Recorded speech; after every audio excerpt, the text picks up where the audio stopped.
Bien. Bueno, comenzamos entonces el Ateneo de hoy, que va a estar a cargo de Agustín Indavere. Agradecemos al Laboratorio Gador que nos acompaña en este Ateneo como auspiciante. Así que, Agustín, todo tuyo. Vamos a hablar de factores de riesgo cardiovascular en el anciano. Ok.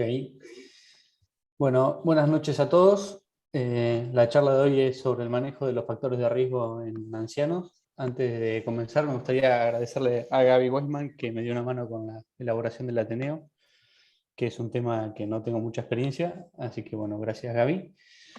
Merecido.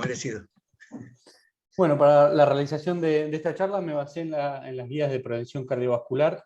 La guía de la SAC es bastante viejita, la que tiene toda la parte de prevención cardiovascular es del 2012. La guía americana del 2019 y sobre todo la guía europea del 2021 es sobre la que más hincapié hice, que abarca la gran mayoría de las recomendaciones previas y bueno, algún estudio importante sobre los ancianos, que no existen grandes estudios en los ancianos, es un grupo bastante relegado. Para comenzar, me gustaría preguntarles, o al menos que se cuestionen, ¿qué es un anciano? La respuesta puede surgir en referencia a múltiples variables, y lo más probable es que si buscamos unificar el concepto y poner algún valor objetivo, como por ejemplo la edad del paciente, no nos vamos a poner de acuerdo tampoco. Es así que para la guía de hipertensión hay un primer corte a los 65 años, en la de diabetes el punto de corte es a los 85, en la guía de dislipemia es a los 70 años. Probablemente estos puntos de corte derivan de los resultados en distintos estudios, pero al no generar consenso sobre cuál es qué es un anciano, hace que si uno se ciña a las guías debe cambiar metas terapéuticas constantemente y probablemente estemos hablando todos de lo mismo. Por otra parte, existe otro término que se utiliza mucho en la literatura, que es el de adulto mayor, por lo que al principio me preguntaba si era lo mismo un adulto mayor o un anciano. Imaginaba que le dirían adulto mayor al de 65 años y reservar el término anciano para el de 80 en adelante. Bueno, esto en algunas publicaciones es así, pero en la mayoría lo usan de manera alternativa, como si los dos términos se refiriesen a lo mismo. Por lo que una vez esclarecida esta dificultad a la hora de definir un adulto mayor o un anciano, me pregunté cómo deberíamos evaluarlo, ya que el principal factor de riesgo poblacional es la edad, y si es lo mismo dos pacientes de 80 años que quizás por scores vayan a tener el mismo riesgo, pero uno que tiene trastornos cognitivos, está postrado con una fractura de cadera y el otro quizás sea totalmente autoválido.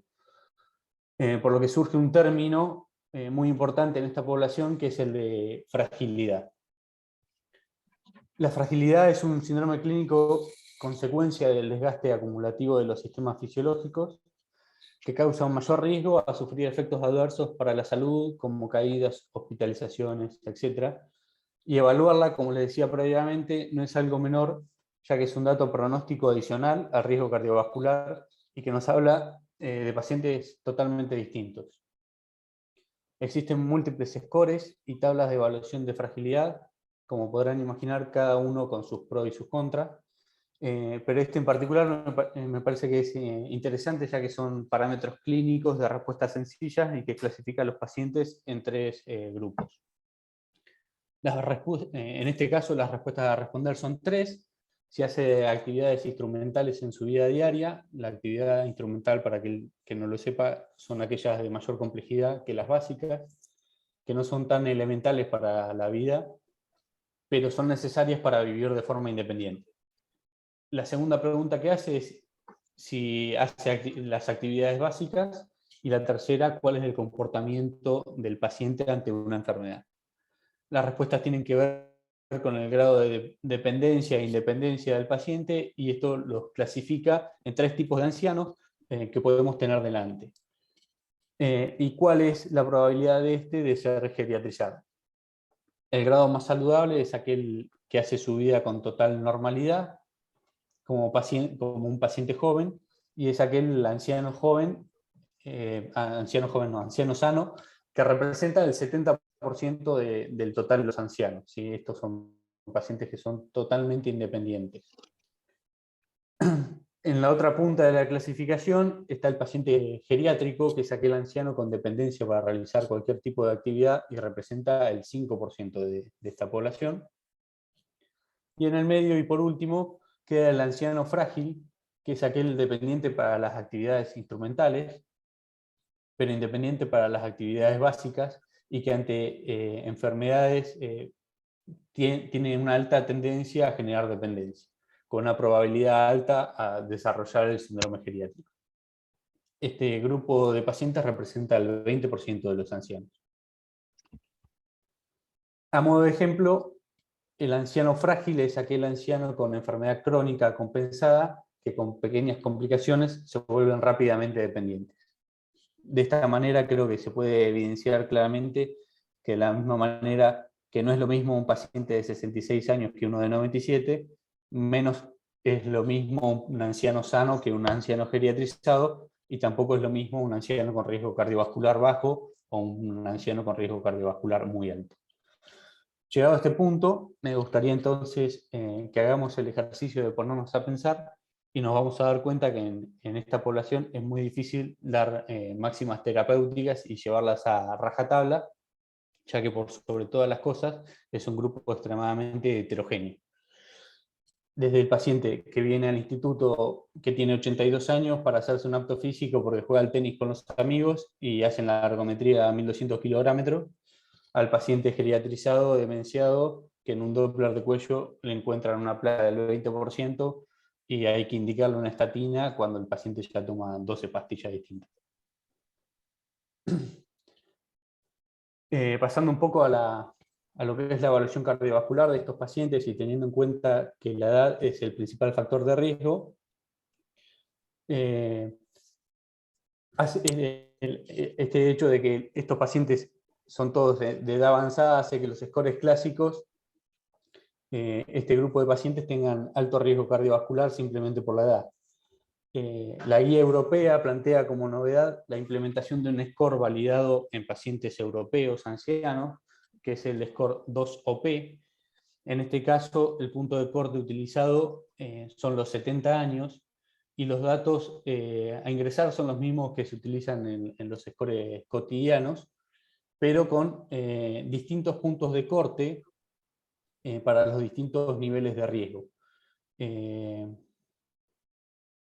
Y lo otro que es interesante de este score nuevo es que no solamente te permite calcular el riesgo a los 10 años, en los siguientes 10 años, sino que además te genera una proyección del riesgo hasta el fin de vida para el paciente. Por lo que la guía europea recomienda que para todos los pacientes sanos menores de 70 años se deben evaluar con el score 2, y para aquellos mayores de 70 años se deben evaluar con el score 2OP. Si se tratan de personas sanas, y con personas sanas se refiere a aquellas que no tengan enfermedad arteriosclerótica manifiesta, diabetes, nefropatía de grado moderado o grave, y trastornos raros genéticos de la presión arterial, y en algunos casos incluye los trastornos genéticos asociados a dislipemia. En los casos en los que los pacientes no sean sanos, o sea, que sean de este grupo que mencioné previamente, la guía directamente los clasifica en alto y muy alto riesgo y sugiere la realización de del tratamiento escalonado, como ya vamos a ver más adelante. En cuanto a los puntos de corte para cada nivel de riesgo, como comprenderán, no es lo mismo para el score, siendo para cada grupo etario, como les decía previamente, siendo de muy alto riesgo, mayor al 7.5% en mayores de 50 años, del 10% de los que tienen entre 50 y 69 años, y mayor al 15% en los mayores de 70 años. Grupo que indefectiblemente se recomienda el tratamiento, y en los de alto riesgo, o sea, los que no alcanzan este nivel de riesgo, lo que propone la guía es considerar el tratamiento evaluando beneficios y preferencias del paciente. Una de las últimas recomendaciones asociadas a este tema y muy aplicable a los ancianos es la realización no solamente del score a 10 años, sino también un score de riesgo a lo largo de la vida, y con esto sentarse con el paciente a hablar de los beneficios del tratamiento de los factores de riesgo, de la fragilidad del paciente, de la polifarmacia y de las preferencias del paciente para consensuar el tratamiento a seguir. Estos son los puntos de corte para los niveles de riesgo que les había citado previamente, cómo lo fueron modificando en base a la edad del paciente para los menores de 50 años, para aquellos pacientes de entre 50 y 69 años, y para los mayores de 70 años, distintos puntos de corte para que aquellos mayores de 70 no siempre estén en alto riesgo porque quizás no lo tengan. Y este es el gráfico que esclarece un poco cómo es la modificación y cómo se aumentan los porcentajes de riesgo a 10 años para que se vuelva más homogénea la población. Entonces, hasta acá vimos cómo tenemos que evaluar a los pacientes ancianos y qué parámetros tenemos que tener en cuenta, pero quiero resaltar un par de cosas antes de pasar a las recomendaciones. Una de las sugerencias iniciales de la guía antes de iniciar cualquier tratamiento es tener una conversación con el paciente informando su riesgo y los beneficios del tratamiento como si se tratara de un consentimiento informado. Y a su vez, en este grupo, en particular de pacientes, recomienda la realización de una consulta con un acompañante, no solo a fines prácticos, que todos conocemos, sino que además mejora la motivación del paciente en alcanzar las metas. En cuanto a las recomendaciones generales, no distan de las recomendaciones de cualquier grupo etario, donde la dieta sana es la piedra angular. Se recomienda que sea una dieta de tipo mediterránea, con bajas grasas saturadas, con bajo consumo de sodio, con muchos vegetales y fibra, la disminución del consumo de carnes rojas y comer más pescado, restringir el alcohol y los azúcares. La actividad física, como todos sabemos, tiene un montón de beneficios. En el grupo de ancianos también tiene grandes beneficios, y lo que uno conoce del paciente joven es totalmente extrapolable al paciente anciano. Por lo que la guía recomienda entre 150 minutos y 300 minutos semanales de actividad de moderada intensidad, entre 75 y 150 minutos de actividad vigorosa, y en el caso de que por el motivo que sea los pacientes estén imposibilitados de realizar este tipo de actividad, la recomendación de la guía es que se mantengan tan activos como su capacidad y su estado de salud lo permitan. En cuanto al tabaquismo, como es de esperar, la recomendación es la cesación tabáquica, darles contención y seguimiento, y si es necesario terapia de sustitución o tratamiento coadyuvante, pero siempre recomendar la cesación tabáquica independientemente de si el paciente aumenta de peso. Por lo que hasta aquí no existe ninguna diferencia en cuanto a las recomendaciones generales entre una persona anciana y un anciano. Una persona joven, perdón, y un anciano. Como ya todos sabemos, la presión arterial con la edad, debido a que el envejecimiento incrementa la rigidez arterial, el remodelado vascular y genera cambios en los mecanismos de regulación renal y hormonal, por lo que, como podemos ver en los resultados del registro Renata 2 del 2018, con el envejecimiento la prevalencia de hipertensión aumenta. Esto principalmente porque al ir perdiendo la complacencia arterial, la presión arterial sistólica tiende a ir aumentando hasta los 80 años aproximadamente, punto donde finalmente se estabiliza, y la diastólica aumenta hasta aproximadamente los 50, comenzando a disminuir posteriormente a los 60, donde gana importancia la presión de pulso como marcador de evento cardiovascular.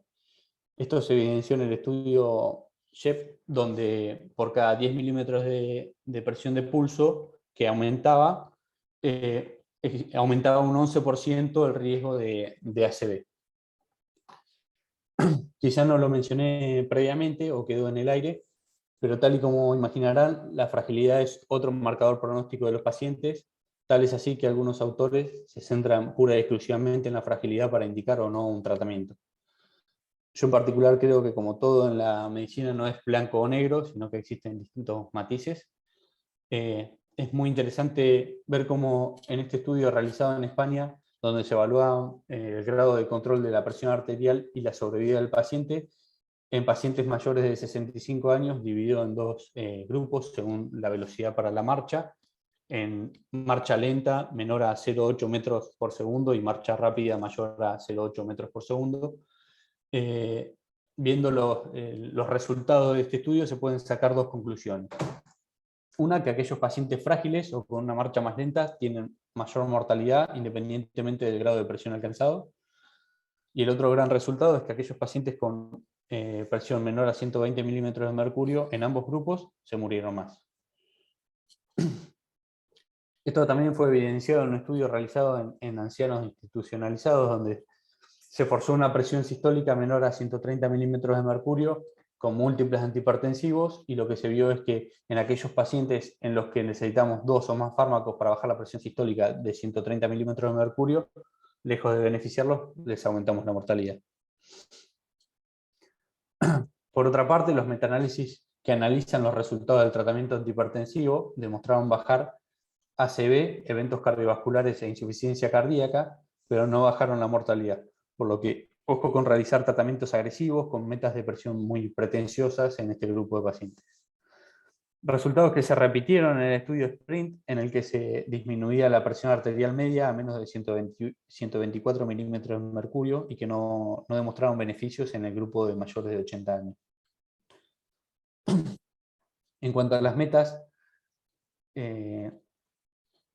objetivo en este grupo de pacientes, por lo demostrado en el estudio FIBER, que se randomizaron pacientes ancianos que ya venían en tratamiento con hidroclorotiazida a felodipina o placebo, la disminución de la sistólica por debajo de 140 milímetros de mercurio como meta, que solamente se alcanzaba en el grupo tratamiento, demostró disminución de ACV, insuficiencia cardíaca y eventos cardíacos, por lo que esta meta es la posteriormente utilizada en las recomendaciones de las guías.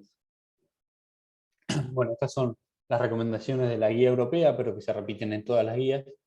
Para aquellos pacientes mayores de 70 años o más, se recomienda una sistólica menor a 140 milímetros de mercurio, y en el caso de que el paciente los tolere, ir un poco más allá y ir por debajo de los 130, pero en ninguno de todos estos casos significa que uno tiene que ser sumamente agresivo con el tratamiento. O sea, no hay que buscar que el paciente tenga menos de 130 con varias medicaciones.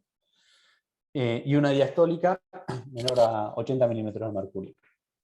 En cuanto a la recomendación del tipo de antihipertensivo, la guía europea lo que recomienda es iniciar con un IECA o ARA2 y a lo sumo agregar un bloqueante cálcico o un diurético, pero intentar que sea en un solo comprimido y a lo sumo 2 drogas, para evitar la polifarmacia.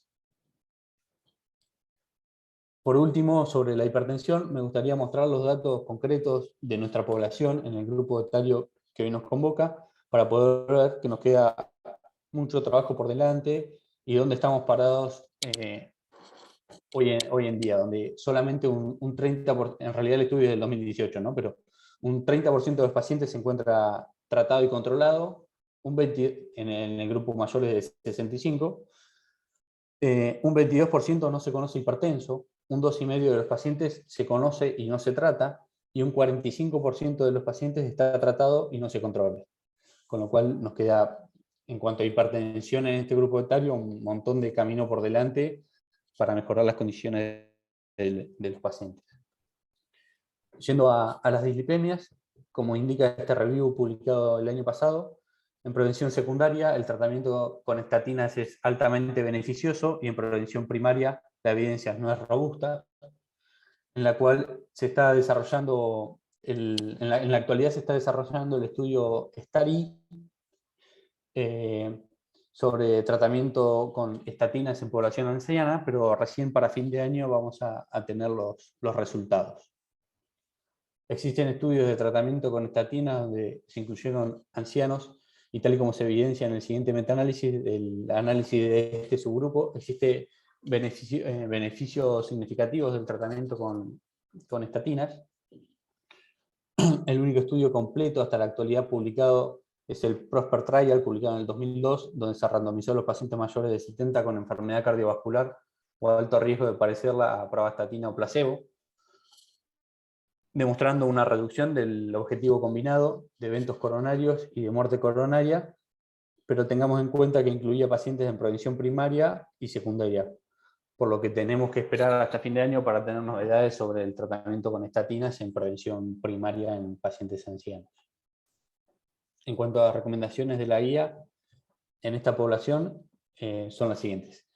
En prevención secundaria se recomienda de igual manera que en los pacientes jóvenes el tratamiento con estatinas con una indicación clase 1, y en prevención primaria solo se recomienda en pacientes con alto o muy alto riesgo con una recomendación clase 2B y con cuidado con las interacciones medicamentosas. Para finalizar con dislipemias, las metas propuestas en la guía con indicación clase 1 es menor a 100 para aquel paciente en prevención secundaria y con indicación clase 2B menor a 100 en aquellos pacientes con prevención primaria. Algo particular y práctico y novedoso de la guía es que propone objetivos para el tratamiento por pasos. Para los pacientes mayores de 70, casi todos los objetivos están resumidos en el paso 1, y para el paso 2 solo quedan puntos no tan relevantes, que son los que siguen a continuación en la charla. Pero bueno, es novedoso y es práctico esto de resumir los pasos terapéuticos, por así decirlo, de manera tal de decir, bueno, en el primer paso me tengo que centrar en corregir tales factores de riesgo y posteriormente o ajustar un poco más un tratamiento o ir a por otra meta un poco más estricta. Este es el algoritmo resumen de esta primera parte, que son las cosas más relevantes que veníamos charlando. Entonces, en personas aparentemente sanas, que son aquellas que no tienen diabetes, ni nefropatía moderada o grave, ni tienen una enfermedad arteriosclerótica manifiesta, ni trastornos genéticos asociados a la hipertensión o la dislipemia. Entonces, en ese grupo de pacientes, lo primero que recomienda es la deshabituación tabáquica, las recomendaciones sobre el estilo de vida y disminuir una sistólica menor a 160. Y una vez yendo al grupo de mayores de 70 años, estimar el riesgo cardiovascular a través del score 2OP, y esto lo clasifica en bajo. En realidad el primer grupo es bajo y moderado, que es menor a 7,5. Entre 7,5 y 15 es alto riesgo, y más de 15 es muy alto riesgo. Y en base a esto, si es menor a 7,5, bajo o moderado, no recomienda ningún tipo de tratamiento, más que la deshabituación tabáquica y un control de la presión y de una vida saludable, como mencionamos previamente. Y en el grupo de alto riesgo, como les había dicho al principio, lo que recomiendan es sentarse con el paciente y consensuar el tratamiento, poniendo sobre la mesa las condiciones del paciente, si es un paciente frágil o no es un paciente frágil, los beneficios que le vamos a dar con la medicación que va a recibir, si es un paciente que recibe polifarmacia o no recibe polifarmacia, y si es un paciente frágil o no. Y cuál es, como les decía, ser claro sobre cuál es el beneficio, porque quizás es un paciente de 89 años que tiene un 15% por score de mortalidad a los 10 años, y que el beneficio quizás de la medicación que le vamos a dar no es tan claro, si no es prevención secundaria, por ejemplo, para las estatinas. Y bueno, después debajo están las metas, como les decía, solamente LDL menor a 100 con indicación clase 1 para aquellos que son prevención secundaria, y menor a 100 con indicación 2B si es prevención primaria. En cuanto a la diabetes, quiero decir que la guía no modifica las directrices generales con respecto a la población general. El cribado está recomendado en todos los grupos etarios. En pacientes con diabetes diagnosticada se recomienda reducir la ingesta calórica aunque esta recomendación en muchos casos no es extrapolable a los ancianos, ya que pierden masa magra y generan deficiencias nutricionales. El objetivo de glucemia es el punto donde se genera la diferencia entre las poblaciones, diciendo que en la población general, en la población sana, la glicosilada debería ser menor a 7, pero para aquellos pacientes que son frágiles, uno no debería ser tan estricto como en esta población sana. A la hora de elegir el tratamiento, la primera opción es la metformina, tanto en pacientes con o sin enfermedad. En pacientes ancianos es especialmente importante evitar las hipoglucemias, y si el paciente tiene riesgo cardiovascular elevado, recomiendan el uso de los GLP-1 y los SGLT2. Sin entrar en mucho detalle, porque en un mes presento el Ateneo de tratamiento de diabetes en el paciente cardíaco de edad avanzada, pero el motivo de del porqué de estos fármacos es debido a que la diabetes produce envejecimiento arterial, y tanto la metformina como los SGLT2 y los GLP-1 podrían interferir en el proceso de envejecimiento arterial. Bueno, para ir redondeando las últimas recomendaciones, el tratamiento con colchicina está restringido a la prevención secundaria. Si algún factor de riesgo no está controlado o si presenta eventos a pesar del tratamiento óptimo. La rehabilitación cardiovascular se recomienda en aquellos con eventos cardiovasculares que están revascularizados o con insuficiencia cardíaca, aunque hay una laguna de evidencia en el grupo mayores de 85 años. Y por último, pero no por eso menos importante, está el tema de la polifarmacia, donde se evidencia que solo el 4% de los adultos mayores no la sufren, y en un 70% de estos la polifarmacia es de grado severo, encontrándose en un 45% de los pacientes al menos un fármaco de alto riesgo. Es por esto que se debe tener especial cuidado en estos pacientes, de qué se indica, con qué objetivo determinado y cuál va a ser el beneficio brindado al darle el tratamiento médico o la medicación. Bueno, con eso finalizamos y quedo abierto a preguntas o discusiones o lo que quieran plantear. Fantástico, Agustín. Excelente, Agustín. La verdad es que, perdón, me adelanto, Gabriel, con dos palabritas, tocaste dos temas, arrancaste con el tema de la definición de anciano, y que en verdad tenemos que hablar de fragilidad, y con eso totalmente de acuerdo, lo mandaste como ejemplo. No es lo mismo un tipo de 75 años que hace gimnasia que uno de 70 años institucionalizado. Y el otro tema puntual es el tema de la polifarmacia, que la vemos casi en el 100% de los mayores con el tema de interacciones, y muchas veces muchos medicamentos innecesarios con interacciones.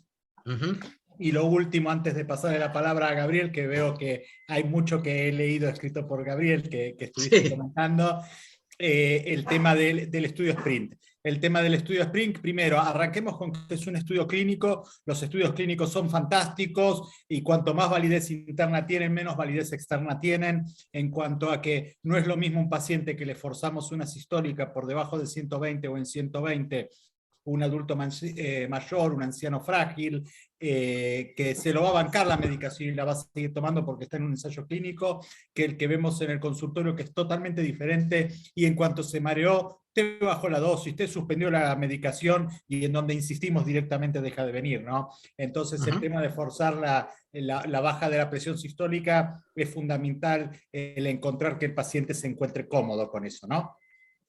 Totalmente de acuerdo.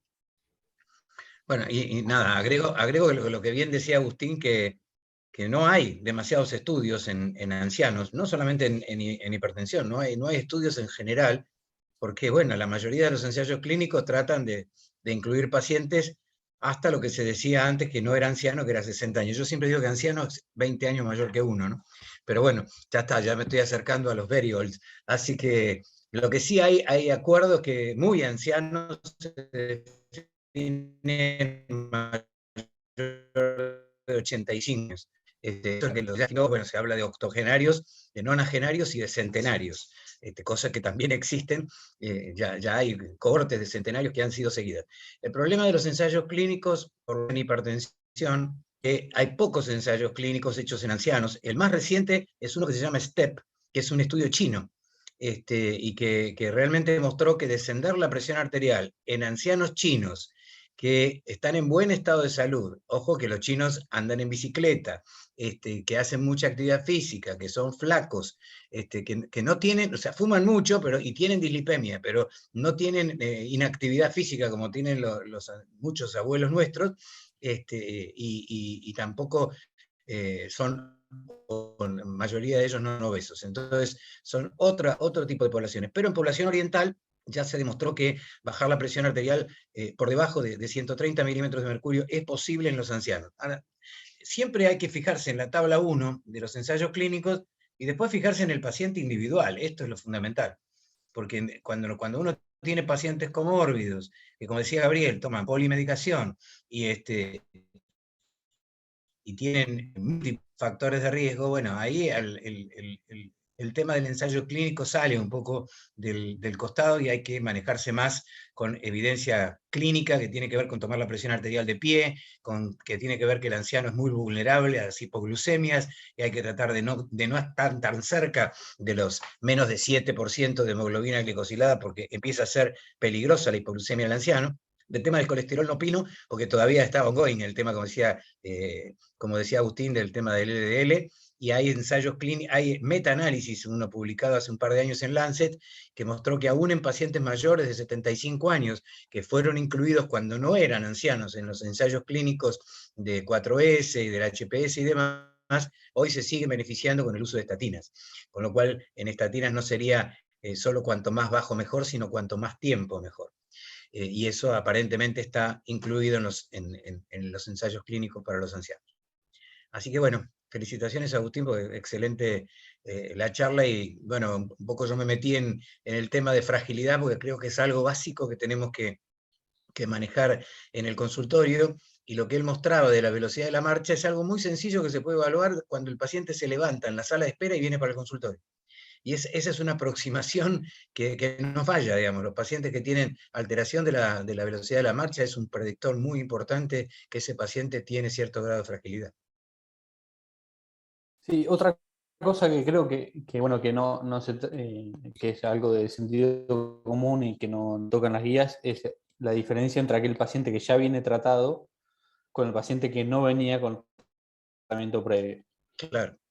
Me parece que ninguno plantea que si el paciente inició estatinas como prevención primaria teniendo 60 años, a los 70 años no se la vamos a sacar porque no hay tanta evidencia, sino que lo más probable o lo que correspondería es continuar con el tratamiento, ¿no?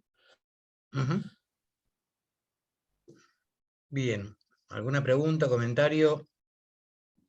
Disidencia. Otro temita, hablaste del tema de la velocidad de marcha, que es ese paciente que uno ve cuando se levanta, Claro. a un tipo impaciente como yo le dan ganas de decir, vamos, muévase, entre el consultorio. Ese paciente es frágil. Y el otro, no le estrechamos tanto la mano a los pacientes, pero el tema de la fuerza de prensión es una evaluación muy práctica que se puede hacer en el consultorio y que te habla de fragilidad y que inclusive en algunas publicaciones es predictor de muerte, ¿no? Sí, no solo eso, hay dinamómetros que uno puede tener en el consultorio que son muy sencillos, que se hacen con la mano y se mide perfectamente por grupo etario qué valor de fuerza muscular tiene el paciente. Y obviamente lo que hay que tener siempre en cuenta es la sarcopenia que suelen tener este grupo de pacientes, que además en pacientes no obesos es causa de insulinoresistencia, y que eso uno lo tiene que tener muy, muy claro en este grupo de pacientes. Y el otro punto que yo quería remarcar en hipertensión, cuidado cuando los pacientes toman antiinflamatorios, que es absolutamente frecuente en la población anciana, y el único fármaco que puede contrarrestar el efecto antiinflamatorio, el único grupo de fármacos que lo puede contrarrestar son los bloqueantes cálcicos. Ningún otro grupo de fármacos sirve demasiado porque interactúan, tanto los betabloqueantes como los IECA, ARA2 y diuréticos pierden su acción cuando uno está medicado crónicamente con antiinflamatorios. Así que en esos pacientes está más indicada la asociación con bloqueantes cálcicos, que también hay que tener cuidado con las dosis por el tema de la hipotensión ortostática, por supuesto. Sí, el otro detalle es por la evolución de la pirámide poblacional de los países en los que vivimos, puntualmente de Argentina, cada vez se nos llena más el consultorio de adultos mayores, de gente frágil. Hay lugares como por ejemplo el Hospital Italiano, donde el más joven en general tiene 80 que atendés, y cada vez más vamos a ir viendo nuestra población en nuestros consultorios también en el conurbano norte o en Capital, donde sea que estemos. Entonces cada vez va a haber que estar más atento al tema del control de la presión, lo de las estatinas, como decís, nos falta un poquito de evidencia para ver qué tenemos que hacer, pero el tema de paciente frágil es el tema de punta que se nos viene encima. Sí, sí. Yo tenía un comentario a raíz de lo que me pasa, la verdad que la charla buenísima, Agus, y los comentarios de los Gabrieles, por supuesto, como siempre, buenísimos. Me pasa con mis abuelos, que se los mandé justo a Gaby Weisman, porque mi abuela, una mujer que no es frágil, pero tiene 90 años, todos los días tiene 100 y un día me llama, tengo 150, ¿qué hago hoy? ¿Qué tomo? Como que un día quiere tomar, al otro día dice, no, pero hoy no quiero tomar porque me medí, tengo 100. Y eso es muy común en la gente de esa edad y más en las mujeres, que quizás es un poco más variable la presión. Y ahí a veces decís, bueno, ¿se la dejo todos los días a alguien de 90? No sé si eso de hacer algo intermitente o en verano, viste, bajársela porque no toman mucho líquido. El tema es muy artesanal. En los pacientes ancianos es artesanal. A veces hay que dividir las dosis, hacer cosas que uno no está habituado a hacer, utilizar microdosis en determinados momentos, pero lo que vos decís es clave, el tema en invierno y el verano. El invierno en estos pacientes hacen que tengan vasoconstricción y aumento de la variabilidad de la presión arterial, y en verano, como tienen alterado el centro de la sed y la necesidad de tomar líquidos, se deshidratan rápidamente y hacen hipovolemia. Y en esos casos muchas veces tienen hipotensión ortostática sobre todo. Así que hay que manejarlo. Yo siempre le digo a los pacientes mayores, sobre todo es, antes de la Navidad venga a visitarme, no porque les esté pidiendo que me traigan un regalo, que de todos modos viene bien, pero para ver cómo andan de la presión y darles las advertencias y eso. Tengo pacientes que en invierno toman 3 drogas y en verano a veces no toleran una. Tengo pacientes por ahí el otro verano no pasa nada y el siguiente de vuelta vuelve a pasar. Entonces hay que entender que esto es dinámico, no es estable. Lo que sí es un peligro es darle indicaciones a un paciente de que tome la medicación frente a determinada presión, porque ahí los estamos empoderando erróneamente y el tipo se va a tomar la presión mal, sin sacarse, levantarse la manga, cruzando las piernas, se va a medir un 150 y va a tomar una medicación más que quizás a los 5 segundos iba a estar hipotenso. Entonces ese sí es un error, el de cuando tiene más de 150 toma amlodipina, ese es un error. No, claro que no. Sí. No dejemos la medicación en sus manos. Claramente sí, por lo que decía Josefina, el aumento de la variabilidad está en relación al aumento de la edad. Claramente los pacientes más ancianos son los más variables, obviamente tienen alteración de vasoreceptores, tienen alteración de la compliance y microcirculación alterada, así que obviamente van a tener mayor variabilidad. Lo que hay que fijarse es en el promedio de presión, nunca tomar la decisión con un valor de presión arterial aislado, sino justamente medir 2 o 3 veces en diferentes posiciones, sobre todo en posición de pie, y ante la duda hacer un mapa.